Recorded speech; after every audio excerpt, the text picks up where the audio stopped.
All right, so you probably heard of Paris Hilton, but have you heard of Ksenia Sobchak? Well, she's not only young, good-looking, and rich, she has about 500,000 followers on Twitter, and she has now become a leading voice in the Russian opposition. New York Times magazine calls her the Paris Hilton of Russia and the stiletto in Putin's side. Wow.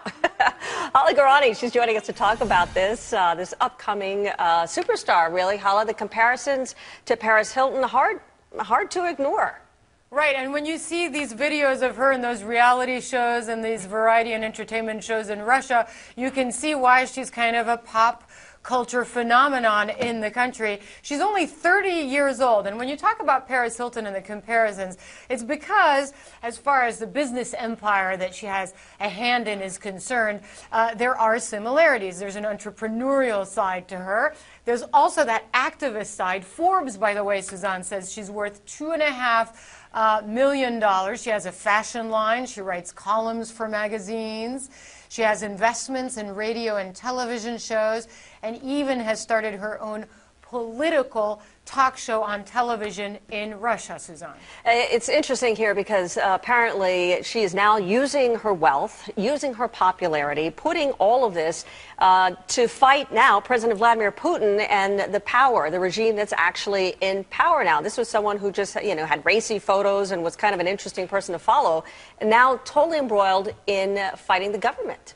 Well, this is what's interesting. It's because her father, Anatoly, was a mentor to Vladimir Putin, who, of course, as you know, started his third term as president of Russia a few months ago. But now, this same woman, Ksenia, has been the subject of interrogations by Putin's government forces. She is now projecting herself as part of the opposition movement.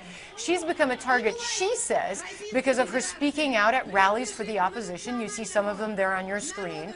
Her boyfriend, Suzanne, is one of the leaders of the opposition, and their goal is to free their people, they say, and see an end to Putin's rule, who they say is not entirely democratic. She's even made fake television ads mocking Putin. Now, keep in mind, her father is the mentor to Putin.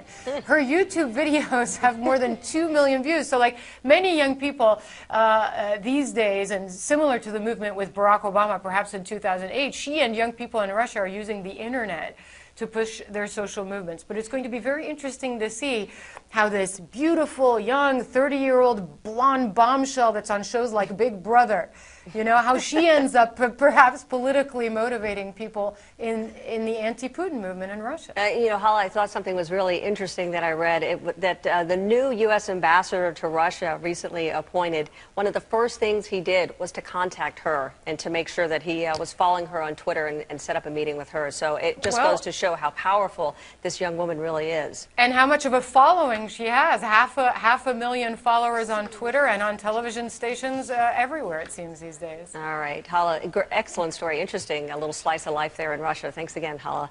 We'll be watching for her, see what happens. Maybe she could end up being Russia's first female president. Who knows? You never know. Thanks.